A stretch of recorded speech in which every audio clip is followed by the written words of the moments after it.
नमस्कार दोस्तों, मैं डॉक्टर नागेंद्र पाठक। आप देख रहे हैं बनारस ग्लोबल टाइम्स। आज हम आज की कार्यक्रम से अलग हटकर एक नए विषय पर चर्चा करेंगे जो सामयिक है। और जैसा कि आप जानते हैं कि कल लोकसभा में महिला आरक्षण बिल 2026 गिर गया है, तो उसी से संबंधित हम चर्चा करेंगे कि महिला आरक्षण बिल है क्या और इसका मतलब क्यों गिर गया और आगे क्या इसकी संभावना है, इस पर हम चर्चा करेंगे। आज हमारे स्टूडियो में मौजूद है श्री M.K. पांडे जी। श्री M.K. पांडे जी आज विश्लेषक के रूप में आपके सामने प्रस्तुत हैं। ये एक आर्थिक विशेषज्ञ हैं और हमेशा इनको हम आर्थिक कार्यक्रम में लेकर आते थे, लेकिन आज हम इनको एक विश्लेषक के रूप में, ये अच्छे विश्लेषक भी है हर विषय के, तो उस रूप में आपके सामने ये आज प्रस्तुत हैं। और पांडे जी, आपका स्वागत है हमारे स्टूडियो में। और आज हम आपसे बात करेंगे महिला आरक्षण बिल 2026। तो पांडे जी, हम लोग आज चर्चा का विषय ये है कि महिला आरक्षण बिल क्या है, क्या पूर्व में भी, मतलब कि जो वर्तमान सरकार है इसके पहले की जो सरकारें आई हैं, क्या उसमें महिला आरक्षण बिल लाया गया था कि नहीं लाया गया था, क्या स्थिति है, इस संबंध में आप कुछ इस पर प्रकाश डालें। धन्यवाद पाठक जी और नमस्कार दर्शकों। पहले एक चीज मैं कुछ भी बोलूं उसके साथ एक डिस्क्लेमर मैं लगाना चाहूंगा कि हमारा प्रिय विषय अर्थशास्त्र है। बिल्कुल बिल्कुल। और अर्थशास्त्र में सामान्य तौर पर राजनीति नहीं होती, चूंकि वो अंकगणित और फैक्ट्स पर आधारित होता है। तो आज के इस विश्लेषण में भी मैं कोशिश ये करूंगा कि किसी भी राजनीतिक नजरिए से चीजों को देखने के बजाय जो वस्तुपरक बातें हैं जो इसमें दिखलाई पड़ रही हैं, जो प्रयास किया जा रहा है, जो कहा जा रहा है, और मैं जो उसमें देख पाता हूं, मैं ये कहने की कोशिश करूंगा।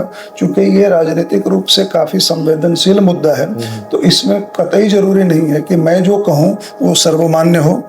ये मेरी राय हो सकती है, लेकिन वस्तुपरक बात होगी जिसमें कुछ आंकड़े होंगे, उसके आधार पर मैं कुछ बातें कहूंगा और बाकी जनता अपने अपने हिसाब से इसका अभिप्राय हर कोई नहीं। यहाँ पर हम आपको रोकना चाहेंगे कि देखिए, आपने बताया कि आर्थिक अलग चीज है और राजनीतिक अलग चीज है, लेकिन हमारे समझ से दोनों एक दूसरे से जुड़ा हुआ है। अर्थशास्त्र तो सबसे जुड़ा हुआ है। ये अलग होने का मेरा अभिप्राय ये था कि जैसे किसी आर्थिक घटनाएं जो होती हैं वो कोई राजनीति से नहीं है। आर्थिक घटनाओं को राजनीतिक नजरिए से देखा जा सकता है। घटना एक ही होगी, प्रयास एक ही होगा, राजनीति का चश्मा अलग अलग होता है तो अलग अलग दिखलाई पड़ता है, अलग अलग उसकी व्याख्या होती है। मेरे कहने का अभिप्राय ये था। लेकिन हम लोग चूंकि वस्तु पर केवल बातें करना चाहेंगे, तो ताकि जिसमें कि कहीं भी विवादास्पद स्थिति से बचा जा सके। आपके मूल प्रश्न पर आते हुए, महिला आरक्षण बिल है क्या? तो कोई भी आरक्षण बिल यही है कि महिलाओं, अब यहाँ महिला आरक्षण बिल है तो एक महिलाओं के लिए अपने विधानसभा में, लोकसभा में सीटें आरक्षित करना, ये महिला आरक्षण बिल का उद्देश्य है। जिसमें इन्होंने 33% की बात कही थी कि 33% सीट महिलाओं के लिए आरक्षित होगा। और दूसरी बात उन्होंने ये कही थी कि ये रोटेशन से होगा। कहने का मेरा मतलब है कि हर 3 बार में यदि 33% का रिजर्वेशन है तो हर 3 साल, 3 टर्म में रादर, हर सीट पर कोई ना कोई महिला प्रतिनिधि कभी न कभी आ जाएगी यदि इस बिल को इम्प्लीमेंट करते तो ये पहली बात हो गई कि है क्या। तो है यही कि लोकसभा में और विधानसभाओं में महिलाओं के लिए 33% सीट्स को रिजर्व करके रखा जाए, उस पर महिलाएं जीतेंगी। दूसरा, आपका जो प्रश्न का हिस्सा था कि क्या ये पहले की सरकारों में भी ऐसा प्रयास किया है, तो बिल्कुल इसके लिए प्रयास किया जाता रहा है। आज भी तमाम हम लोग भाषणों में सुन रहे थे, लोग पक्ष में या विपक्ष में तमाम बातें बोल रहे थे, 27 वर्ष। इसका मतलब कहीं ना कहीं 27 का कुछ इसमें रेफरेंस है। तो जहां तक हमें ध्यान आ रहा है कि 1996 से लेकर के अभी 2023 तक और अभी 2026 में जो संशोधन बिल हुआ, इसके बीच के समय निकाला जाए तो करीब 97 ईयर से थोड़ा ज्यादा होगा। तो 96 में, 98 में, 99 में, 2002 में, 2003 में, 2008 में, 2010 में, 2023 में इतनी बार पेश हुआ। तो 2023 में तो पारित हो गया, कानून बन चुका था। 2010 में लोकसभा में पास हो गया था, राज्यसभा में नहीं पास हो पाया और उसके पीछे अपने अटकते गए। मतलब फाइनली इसका स्वरूप जो कानून बना वो 2023 में बना। अब इस कालखंड को देखा जाए 1996 से लेकर के 2023 तक, तो मुख्य रूप से मुख्य जो पार्टियां हैं, चाहे गठबंधन है, जो भी कहे, दोनों सत्ता में रहे हैं, चाहे एनडीए भी रही हो और यूपीए भी रही है। तो कहने का अभिप्राय है कि दोनों जो ग्रुप है, दोनों का जो डिस्पेंसेशन है, वो दोनों हालत में महिला आरक्षण बिल पर चर्चा तो हुई है, कानून प्रयास हुआ है, महिलाओं को आरक्षण देने के लिए प्रयास करते हुए लोग दिखलाई पड़े हैं। आज मतलब कई बार ऐसा हुआ है कि एक जो सत्ता में था, दूसरा विरोध में था, वो उस समय विरोध कर रहे थे, फिर जब वो सत्ता में तो उन्होंने पेश किया, जो पहले सत्ता में थे तो उन्होंने विरोध किया। तो ये राजनीतिक बात हो गई। लेकिन आपके प्रश्न का उत्तर में ही है कि कम से कम 1996 से सन 2023 तक प्रयास हुए और 2023 में ये कानून का रूप ले चुका है। तो 2023 में जो उस समय तो पक्ष विपक्ष एक हुआ होगा, तबे ये रूप लिया होगा। तो ये बताइए कि 2026 वाला जो बिल कल लोकसभा में गिर गया, तो इसके क्या कारण थे? क्योंकि सरकार क्या चाहती थी और विपक्ष क्या चाहता है, दोनों का क्या पक्ष है? दोनों के पक्ष के बारे में कुछ प्रकाश डालिए। देखिए, लोकसभा में जो इतने भी लंबे विशेष सत्र में जो इतनी लंबी चर्चा हुई, यदि हम लोग सभी पार्टियों के सभी नेताओं के भाषण को सुने तो उसमें एक बात तो कॉमन सभी का था कि सभी लोग महिलाओं के पक्षधर हैं, महिलाओं के हित के सुरक्षा करना चाहते हैं, सभी लोग महिला रिजर्वेशन के पक्ष में हैं। अब सवाल उठता है कि जब हर कोई महिला के रिजर्वेशन के पक्ष में है तो फिर ये बिल गिरा क्यों? यहाँ पर कैच ये है कि सन 2023 में जब ये कानून बना, उस समय तो संविधान संशोधन बिल था ये, तो जो आवश्यक बहुमत से पास हो गया। अभी जो सरकार का कथन है कि 2023 में जो कानून बना था उसमें दो चीजें, दो कंडीशन से लगी हुई थी, जनगणना, सीटों का बढ़ना और डिलिमिटेशन। ये चीजों को लागू करने के बाद जो 2029 में इलेक्शन होता, 2029 तक ये कार्यक्रम पूरा कर लेना चाहिए, जनगणना का, सीटों के बढ़ने का और डिलिमिटेशन का पूरा करने के बाद 2029 में इसको लागू करना था। अभी 2029 आप देखा जाए तो करीब 2.5 साल ही दूर है। तो सरकार को ऐसा लगा कि जो भी वर्तमान परिस्थिति है, जनगणना कराना, डिलिमिटेशन भी एक सरल प्रक्रिया नहीं, डिलिमिटेशन के लिए आयोग बनाना, उनका रिपोर्ट आना, फिर उसको स्टडी करके डिलिमिटेशन को लागू करके फिर सीटों को बढ़ा करके और इसको इस रिजर्वेशन जो कानून को इम्प्लीमेंट करना शायद संभव नहीं लगा सरकार को। तो सरकार ने प्रक्रिया को एक्सपेडाइट करने के लिए, उसके स्पीड को एक्सेलरेट करने के लिए एक ये संविधान संशोधन बिल लेकर के आए कि वो डिलिमिटेशन या जनगणना या सीटों के बढ़ने, मतलब उस डिलिमिटेशन के अलावा भी हम लोग इसको लागू करें। मतलब सरकार ये दिखाना चाह रही है, सरकार का प्रयास था कि हम अब महिलाओं के हित को फर्दर डिले ना करना चाहें, जो उसमें जो 2 क्लॉज डाले गए थे कि उसको पूरा करके तब हम इसको लागू करें। तो इनका कहना था कि बिना डिलिमिटेशन, मतलब बिना जनगणना के हम सीटों को बढ़ाते हैं, डिलिमिटेशन करते हैं, ताकि 2029 में ये बिल जो कानून बना है उसको हम इम्प्लीमेंट कर सकें। तो जो अभी संविधान संशोधन का बिल लाने की जरूरत केवल सरकार की ओर से ये था कि हम महिलाओं के हित को अब ज्यादा डिले न करें, जल्दी से जल्दी उसको इम्प्लीमेंटेशन में डालें, उसको एक्सेलरेट करें पूरे प्रोसेस को। तो ये बताइए कि विपक्ष क्या चाहता है? विपक्ष का इसमें राजनीतिक एंगल है, हो सकता है सत्ता पक्ष का भी राजनीतिक सोच हो।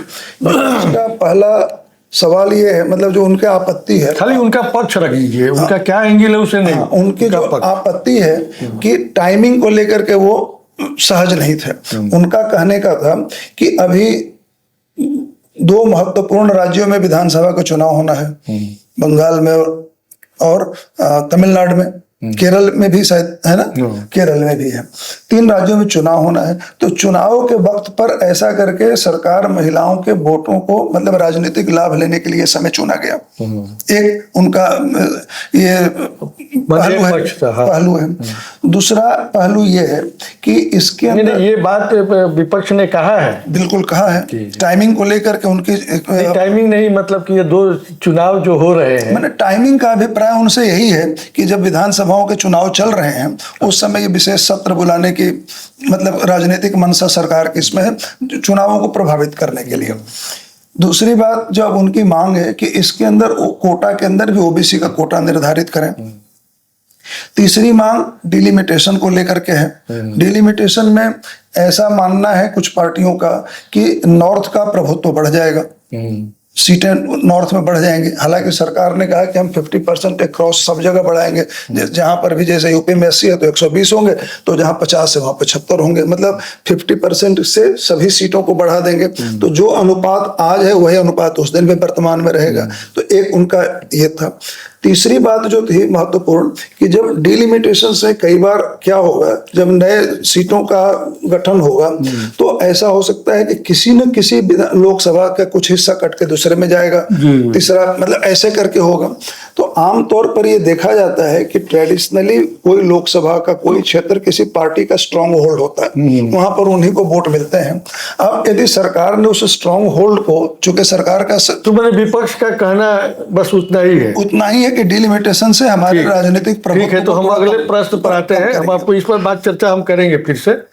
अगले सवाल मेरा ये है आपसे, मतलब सवाल क्या हम लोग चर्चा कर रहे हैं कि 2023 में जो महिला आरक्षण बिल, नारी शक्ति वंदन अधिनियम जो पास हो गया था, माने महिला आरक्षण बिल पास हो गया था, तो इतना जल्दी क्योंकि वो भी लागू भी नहीं हुआ, उसके पहले ये बिल लाना क्यों जरूरी हो गया? क्या सरकार इसके बारे में पहले से आकलन करके 2023 में उसने नहीं रखा था?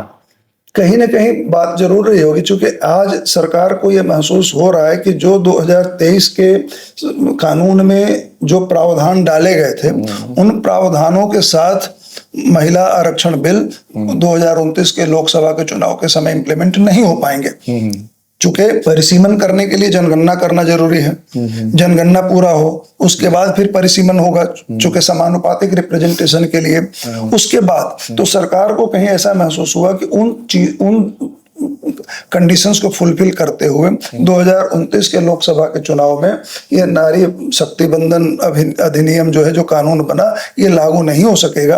तो इसीलिए एक नया संशोधन लेकर के आए कि उन जो 2 राइडर्स थे उस राइडर को हटाते हुए हम ये संशोधन करके ऐसा करें कि 2029 के चुनाव में, लोकसभा के चुनाव में ये कानून को मतलब रिजर्वेशन की पॉलिसी को हम इम्प्लीमेंट करें।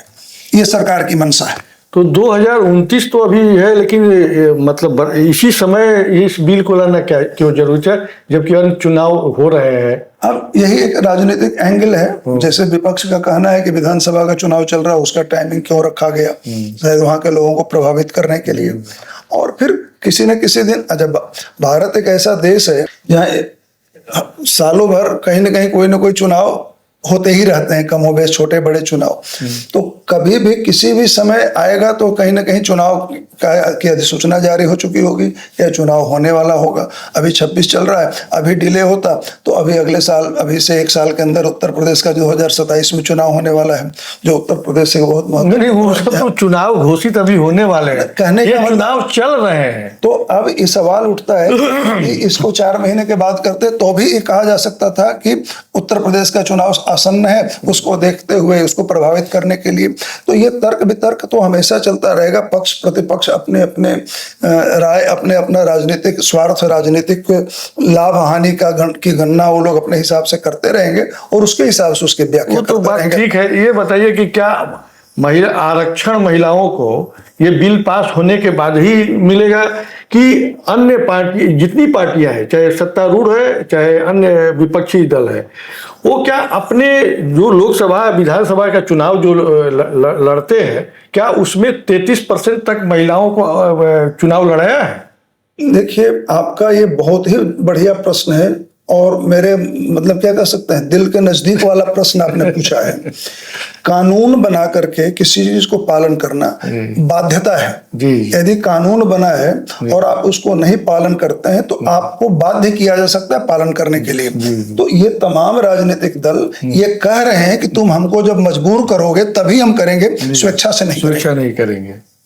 भाई सरकार, अब आप हर पार्टियों को इरिस्पेक्टिव ऑफ पॉलिटिकल पार्टीज में कह रहा हूं, बड़ी पार्टियां छोटी पार्टियां जितने भी हैं उनको देश के संविधान से अपने कैंडिडेट का चुनाव तो करते नहीं हैं। अपने पार्टी के कॉन्स्टिट्यूशन में भी यदि कोई अमेंडमेंट करना है तो उसके लिए लोकसभा की बैठक तो बुलानी नहीं है। तो अपने यहाँ यदि वो करके ये 500 अभी जो वर्तमान ताकत है लोकसभा के जितने सीट स्ट्रेंथ है उसमें ही रिजर्वेशन क्यों नहीं लागू करते?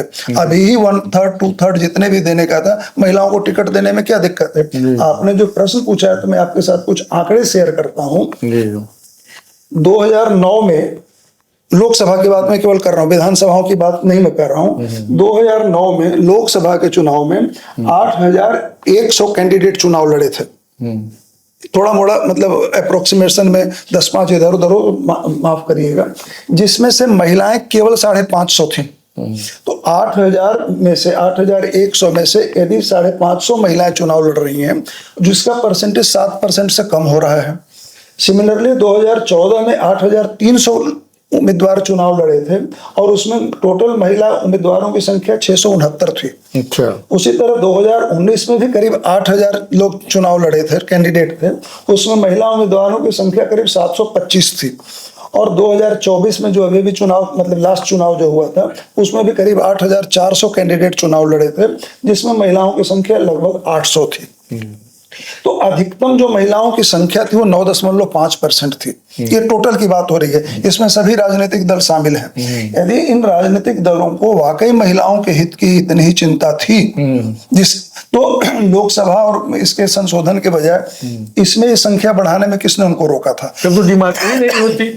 दूसरी बात, हम इसमें एक चीज और जोड़ना चाह रहे हैं, क्षेत्रीय पार्टियों को थोड़ी देर के लिए छोड़ दिया जाए। हम 2 बड़े राजनीतिक पार्टियों की बात कर रहे हैं, भाजपा और कांग्रेस। इनका आंकड़ा भी जानने जैसा है।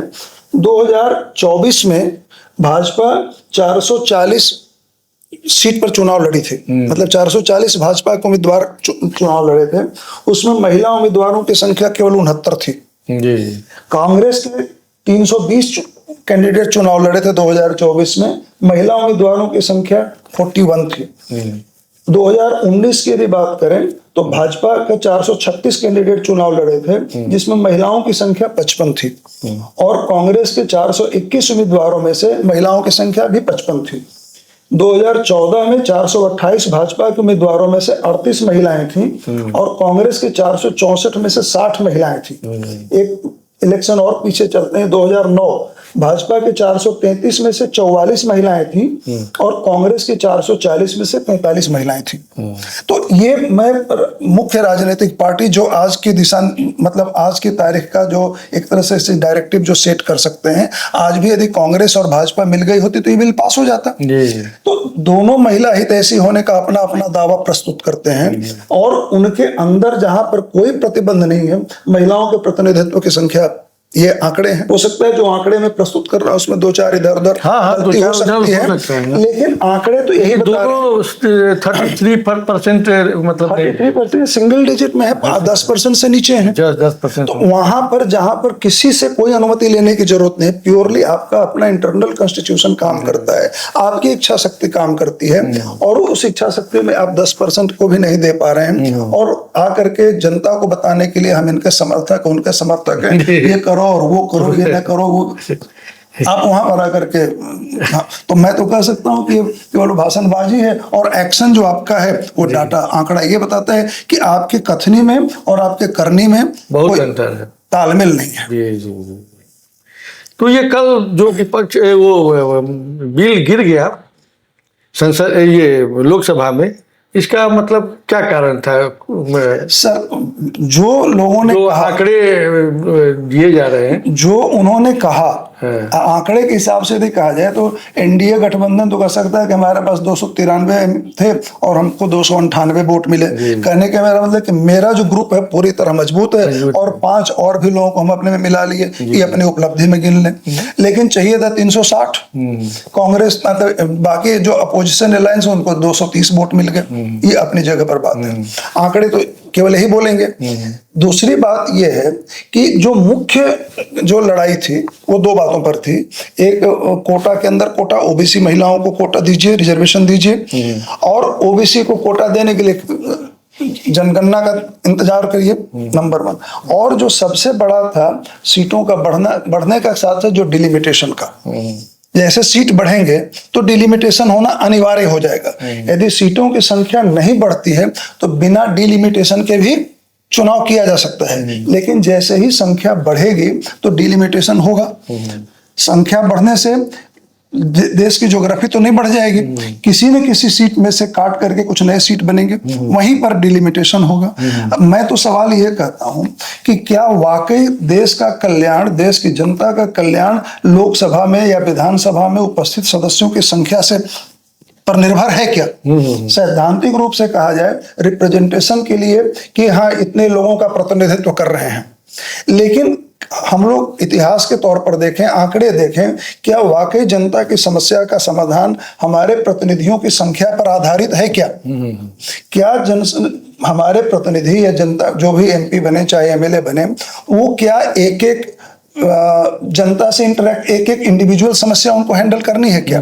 समस्याएं तो हमारी मौलिक जो हैं, जो 4, 5, 6 स्वास्थ्य की, सुरक्षा की, पढ़ाई की, इसी की चिंता करनी है, रोजगार की, लॉ एंड ऑर्डर की, इंफ्रास्ट्रक्चर की।